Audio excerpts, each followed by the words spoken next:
Sam Seder on the Majority Report. Emma Vigeland off today. Nevertheless, David Dayen did show up. And despite Emma's absence, he's the executive editor of the American Prospect. Also the host of the weekly American Prospect Roundup on Fridays. The weekly Roundup. This is like on demand. This is like Fox and Right Side Broadcasting Network getting together. Exactly. This is a big crossover episode. Yeah, big crossover. And my understanding is that your Friday show is best enjoyed on demand, right? When you can actually play it at any time. You can enjoy it anytime you want, just as you can enjoy the Majority Report anytime. That's also true. That's also true. We have true. all kinds of we are available when you need it. Well, I wanted you on today because we just had a letter carrier on, and I know that nobody shares my obsessions with the post office more than you. In fact, maybe your obsession with the post office was probably my gateway drug for that. But yeah, I mean, obviously it's waned a bit since we had a pilot program alleged for a postal banking option that I think the prospect in testing the system represented about 20% of the transactions. Yeah, well, they did a very good job about making it not clear that it existed, too. Yes, that is true. And I would say designed to fail. Hopefully, hope springs eternal. Maybe that'll be something in the future that an administration will expend. Look, I mean, the last couple weeks, we have seen the possibilities there of what you can do with personnel with the will and ability to get things done, and a creative group of ideas. I mean, that is the segue into the FTC's. Let's talk about this. I mean, this is a big deal. The FTC, they had announced, I guess it was a year ago or so, maybe 9 months, that they were going to start the process of finalizing or establishing this rule. What is the rule? What is their authority to do so? Yeah, it goes back to the beginning of 2023, actually, is when they proposed this rule to ban non-compete agreements. So if non-compete started as a way to protect and preserve corporate trade secrets, really, among senior executives in various fields. They said, you know what, you can't go to our rival and tell them everything that we do, and then give your new company an unfair advantage. That was the idea. Now, there are other trade secret laws that restrict that, but these agreements sort of became somewhat standard in among senior executives. And over the last 20 years, they have bled into all sorts of different occupations, as ridiculous as dog groomers, as short order cooks, as janitors. Fast food restaurants sometimes will do this as well. Fast food restaurants.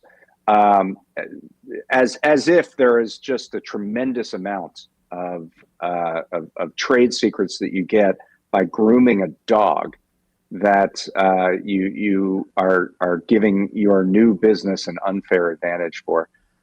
Roughly 30 million people in the United States work under non-compete agreements or some variation thereof. Insane. Yeah, because that seems like it's probably like what, 20% of our workforce? It's more like 30. It's an incredible number, and according to the. I mean, why is this done? It's very clear. It's a wage suppression tactic. If you can't, by your own contract, go across the street to a competitor of your business, then your business doesn't have to worry about that competitor offering you more money Right. for your labor. It's a version of what we call monopsony.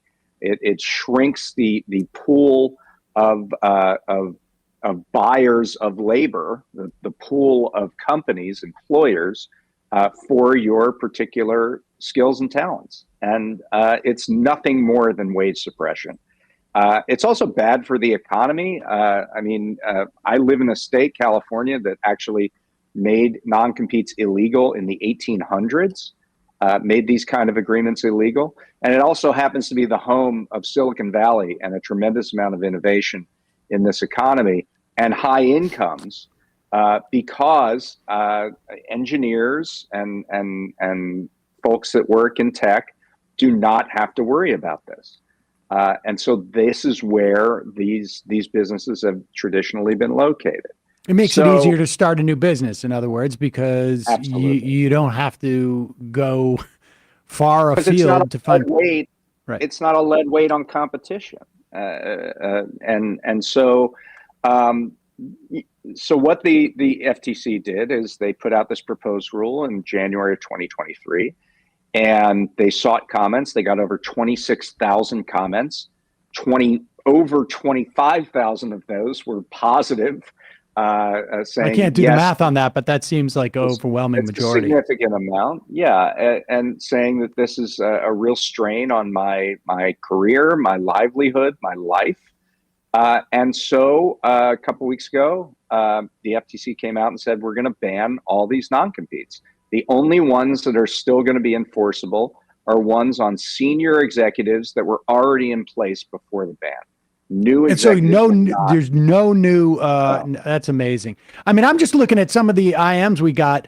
My ex-girlfriend was under a non-compete agreement for her job of Brazilian waxing.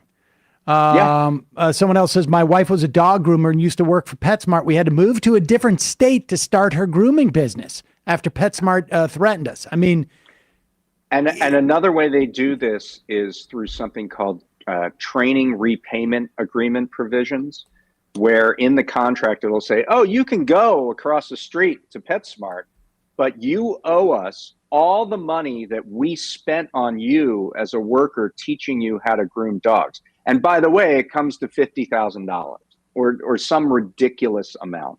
So in the initial rule, these weren't totally banned, but it's much stronger now in the final rule that these trap agreements, these training repayment agreement provisions are going to be severely restricted under this new rule.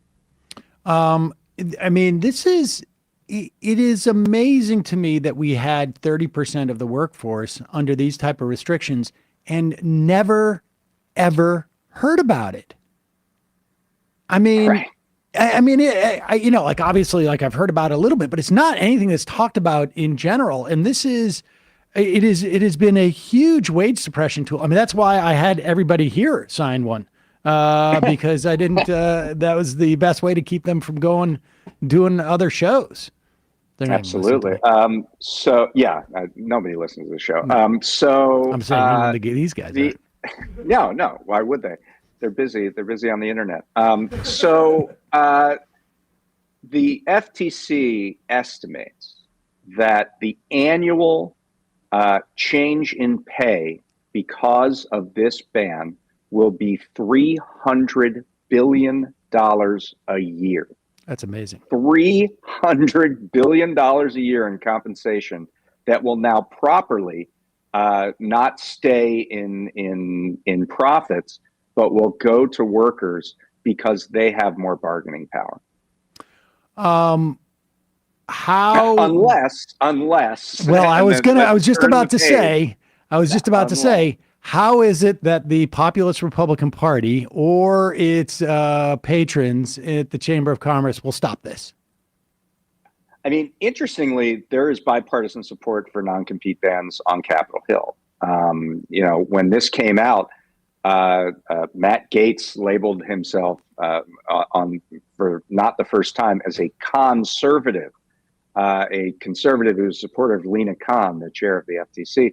And there are bipartisan bills in Congress. However, the group that you correctly designated that doesn't like this is the business community, because they like that $300 billion to be able to keep that to themselves rather than having to distribute it to their workers. So, well, it's also, I would imagine, it's also not, and I just want to just make this point clear. It's wage suppression, but it also is a serious tool of control, because not only are you not having to pay your workers more, they're having to take more crap from you as a boss, because they have less options. That's it. Bottom line. Even if they went across the street for the same amount of money, but maybe they had better hours or they had more respect none of that is a threat anymore, because you've locked them in. You're not going to be able to do what you can do because I've just signed you up, and you're basically, I mean, on some level, it's sort of like indentured servitude. They have fewer options, and also because of the effect on startups, the inability for startups to get the talent they need to start new competing businesses, it's a tool of market power. It's a tool to keep incumbent firms free of competition from nascent competitors. So there are a variety of reasons why the Chamber of Commerce, in particular, would be very interested in keeping this arrangement under the status quo. So it actually started right before them. It took the Chamber of Commerce all of one day to file a lawsuit. Surprisingly, where do you think the lawsuit was filed, Sam? Well, I'm going to guess it was probably like in the Fifth Circuit federal courts or somewhere around there, right? Was it? Yeah, it was actually in Texas, where this apparently is a big problem. Oh, wow. That's amazing. Because the day before the Chamber of Commerce's lawsuit, just hours after the non-compete ban was put into place, finalized by the FTC, a company called Ryan LLC, which is a real piece of work company, they filed their lawsuit a day earlier. Now, the lawyer that was designated to file that lawsuit, their chief counsel, is a guy named Eugene Scalia. Where have I heard that name before? You might have heard that name before, because he is the son of the former Supreme Court Justice. He was also Donald Trump's labor secretary. Yes. And when he's not in office, he is generally seen as the hired gun to knock out rules. He did this throughout the Obama administration and here again during the Biden administration. Did they both file in Texas? Because indeed, they filed in different parts of Texas. Now, there's been a change to the sort of like to the venue shopping. Well, there's been a change in the venue shop. It hasn't taken place yet. There was an alleged change to the venue shopping, but so the Judicial Conference came out and said, we should do this differently, so that there aren't these circumstances like there are in Texas, where there is a judicial district with one judge. And so if you file in Amarillo, you're going to get that judge, who happens to be a Trump-appointed judge, to hear your case. So the Judicial Conference said, well, what we should actually do is, if you file in Amarillo, you should give it to the entire district there, not just Amarillo, but the entire northern district of Texas, for example, in the case of Amarillo, so that there would be some random assignment there. And the chief judge of the Northern District of Texas said, nope, I don't want to do that. Yeah. I didn't realize. And a lot of pressure from the Republicans in Congress. Basically, the Judicial Conference stood down and said this was non-binding guidance. And would you please change your policy? To which the head of the Northern District of Texas said, no. No, thank you. So that we're still in the situation of judge shopping. And that's why, of course, these plaintiffs are filing in Texas, where they pretty much know, even under the Judicial Conference's rule, it's not like there are a bunch of liberal judges in Texas. The fact that we have the blue slip rule, and there's a lot of deference given to particular home state senators over who the judges are in their particular areas, means that if you're filing in Texas, you have a pretty good chance, no matter where you file, that you're going to file in front of a conservative judge. I imagine too, if you've got, if you put in multiple cases, that just increases your odds. It's like putting down a couple more chips on a roulette wheel. You've got more bites at that apple. So they got a Trump judge in the Eastern District for the Chamber of Commerce case. They, I believe, have a Trump judge in the Northern District for this case of Ryan LLC. By the way, Ryan LLC, there's this guy named G. Brent Ryan who's the head of it. And it's basically a business tax services company. They get huge discounts on corporate taxes for their clients.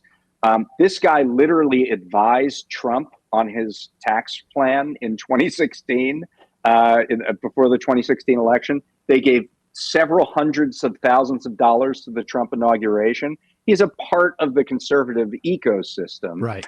And then he hired Trump's Secretary of Labor to file this case in the jurisdiction. Now, so it was in Texas. That's the district court level. If it goes to an appeals court, it would go to the Fifth Circuit, and if it goes beyond that, it would go to the Supreme Court, where there's a conservative majority. So we basically have this funnel for these kinds of advances, regulatory advances by the Biden administration, where they never have to touch anything but a conservative activist, essentially, in terms of a judge, to see whether or not they will be allowed to go through. And the arguments being made here are the same arguments we've heard over and over. First of all, they say that, well, the FTC isn't allowed to write rules, even though there's a very clear language in the FTC Act that says they are allowed to write rules and regulations.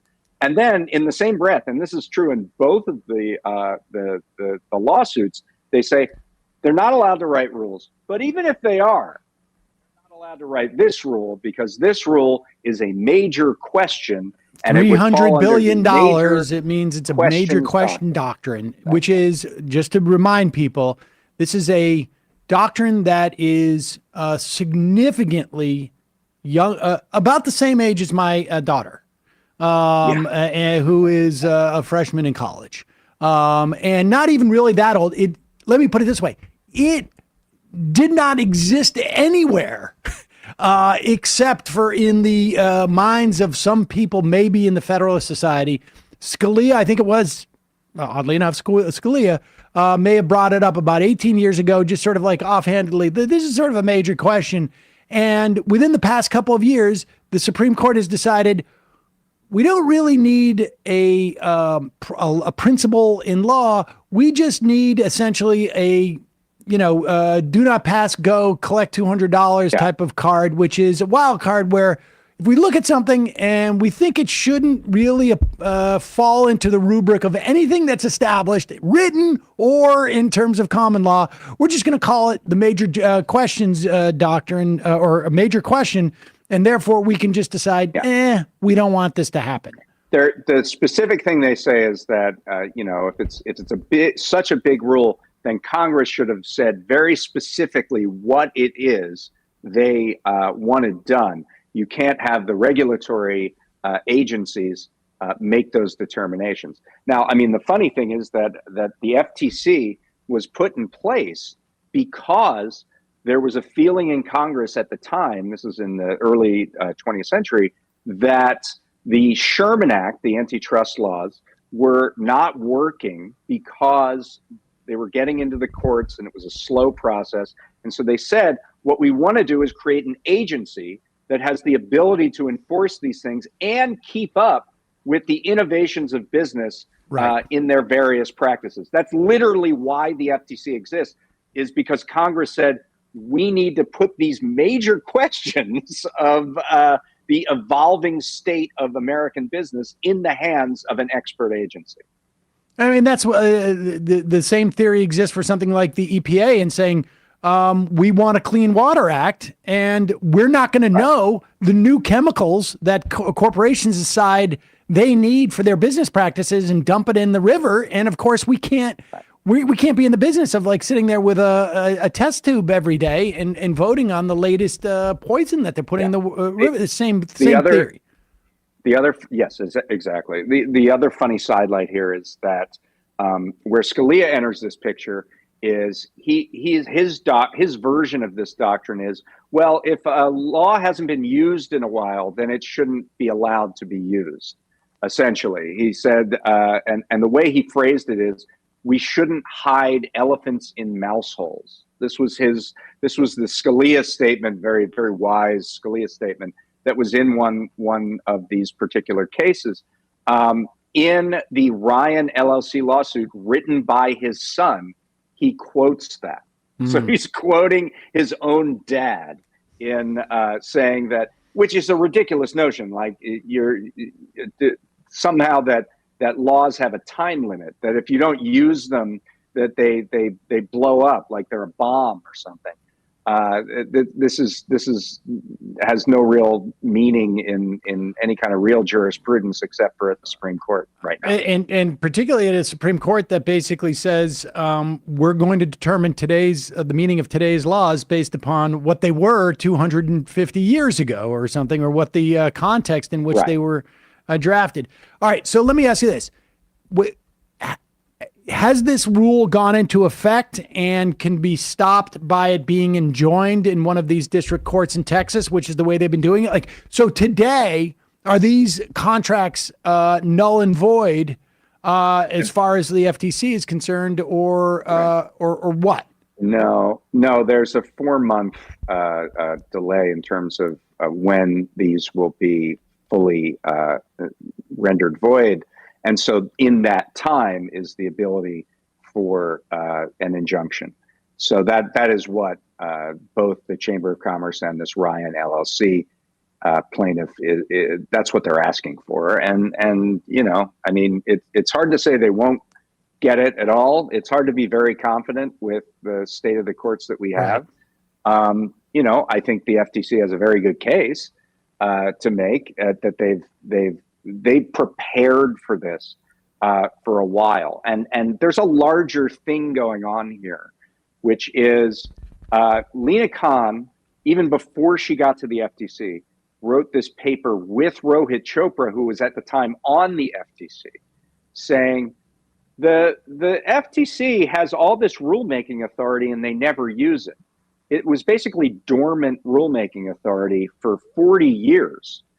Basically, they stopped in the late 1970s. And so she wrote this paper with Chopra and said, you know, actually, the FTC has the ability to do this, and they should take this action if they see unfair methods of competition, which this, you know, a non-compete rule certainly sounds like an unfair method of competition, that they should make, instead of going on a case-by-case basis, having to adjudicate every example of this and apply it to the unfair methods of competition rule, they should make a blanket bright line rule that says, no, you can't do this. And then they enforce it after the fact.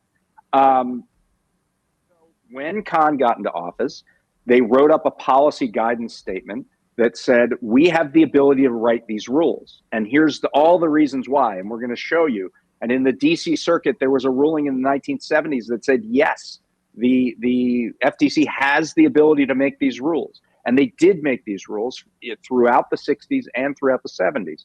And then they just stopped. But so then the non-compete became the first test case of this.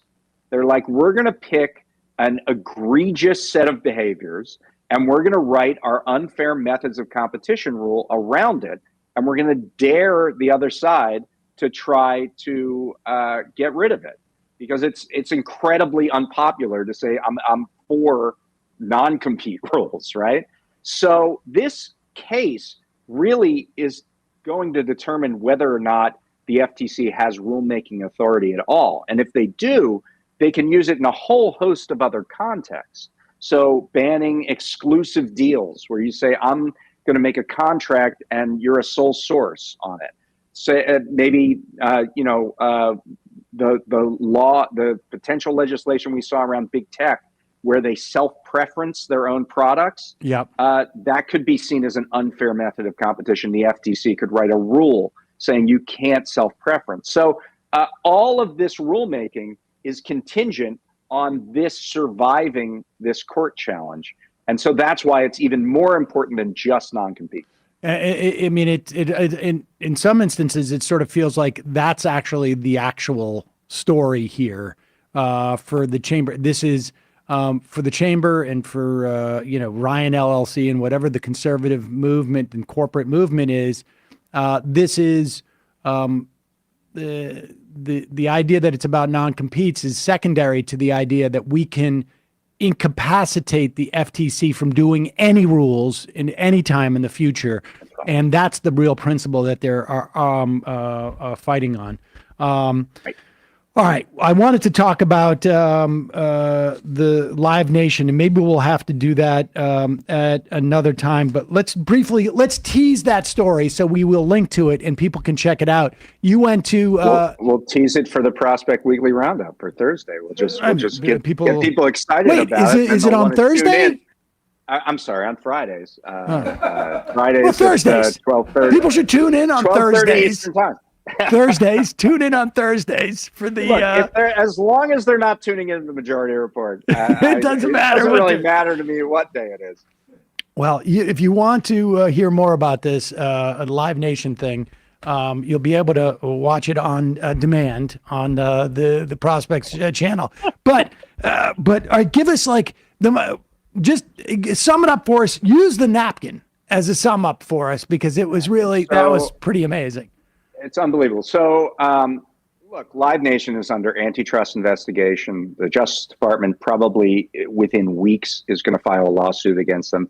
There's legislation in Congress that is looking at not only ticketing markets, but the way that Live Nation, which is a dominant player in ticketing, in event management, in artist promotion, in venue operations, the way that their business practices go, the Congress is looking at, dismantling those. So they need friends, right? And so who do they go to when they need friends? They go to DC insider media. So one thing that is a little less understood around, everybody knows about the White House Correspondents' Dinner, and there's this glitzy affair in Washington where the media elite and the political elite and a bunch of celebrities get together and they have a laugh or two.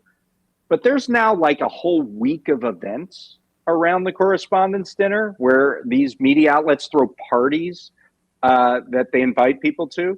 And Axios is one of these DC kind of insider media organizations. And they threw two parties last week around the White House Correspondents' Dinner. That's amazing. And Live Nation was the co-host of both of these events. And so you mentioned napkins. So I was passed a picture of the cocktail napkins at one of these events, which, by the way, Jelly Roll performed at, who is an artist. Live Nation produces his concerts, his tours. No, wait a second. So am I to understand you were not at any of these parties? They had security locked down pretty tight, and so the Prospect did not get into any any of these parties. But you were not invited. I was not invited. But they don't get the heavy hitters in DC. I obtained this cocktail napkin, and the napkin was lobbying. Basically, the napkin said on it. I don't have the exact quote. I have it. It's fans paid on average $38. This is what it's a picture of a napkin. Can you get this, Bradley, and put it up there? Yeah. Picture of Bradley, a napkin. It's a picture of the napkin. It says Live Nation in the corner, and it says fans paid an average of $38 an hour an entry-level U.S. concert ticket in 2023. So the idea is basically to let all of the reporters know, man, it is cheap to see a show these days. Here, we just put it up. Yeah, there we go. And incidentally, to let the reporters know, to let the political types who are there know, to let the staffers know, that's who goes to these things, that it's not a big deal. Now let's break that down, right? It doesn't say Live Nation concerts, it just says concerts, right? It says entry-level ticket. I have no idea what that means. Is that like the obstructed view seats in an amphitheater? Couldn't it just I have mean like no idea. $5 at the local bar to come and see, It could. anybody play or something? It could. It could be something with a $10 cover charge. So it's a meaningless statistic. It's a ridiculous statistic. You can't talk to the statistic. It's a napkin. You can't exactly get more information from it to understand the context of it. And there were other napkins that had other quotes on it, by the way. It's just sort of seeding the propaganda environment for Live Nation. And this is part of and I say this in peace, this is part of an overall process. Live Nation, about 5-6 years ago, had 4 lobbyists in Washington. They now have 37. Wow. 25 of those are former staffers. 2 of those are former members of Congress. One of them is the former chief of staff to Amy Klobuchar, who's the biggest critic of Live Nation in Washington. That's so amazing. There is this huge blitz, millions and millions of dollars in lobbying to try to manage the information environment, right, around an imminent lawsuit against the company, and also this potential legislation, which is bipartisan and actually has some momentum behind it. Well, folks can hear more about this both and we will link to your piece at the American Prospect and on the roundup that you do sometime during the week. And I will also say that that napkin gave me a great idea, because when I'm going to print up a bunch when Saul has his bar mitzvah, and I'm still working on like what I'm going to put on the on That's the napkin. a great idea. It should just be the Live Nation napkins. Or I could do that one, somewhere. Or I could just remind people, how much this dinner cost or something like that. I don't know. There'll be a bunch of, but it's I feel like it's an underutilized tool in which to absolutely shape people's perspective. You don't have to pay additional expenses for napkin lobbyists. You don't have to worry about whether they're going to stay on message. It's going to be clear. It's going to be right there in front of you. You're going to get access. I think napkin lobbying is a next frontier. I don't know why we don't have Majority Report napkins on our merch page, frankly. And we're gonna this is gonna be the start of something new. But David Dayen, always a pleasure. Executive editor at the American Prospect. Again, we'll put links to both pieces on Live Nation and what the FTC's latest rulemaking will mean or may mean going forward. Always a pleasure. All right. Thanks a lot. Thanks.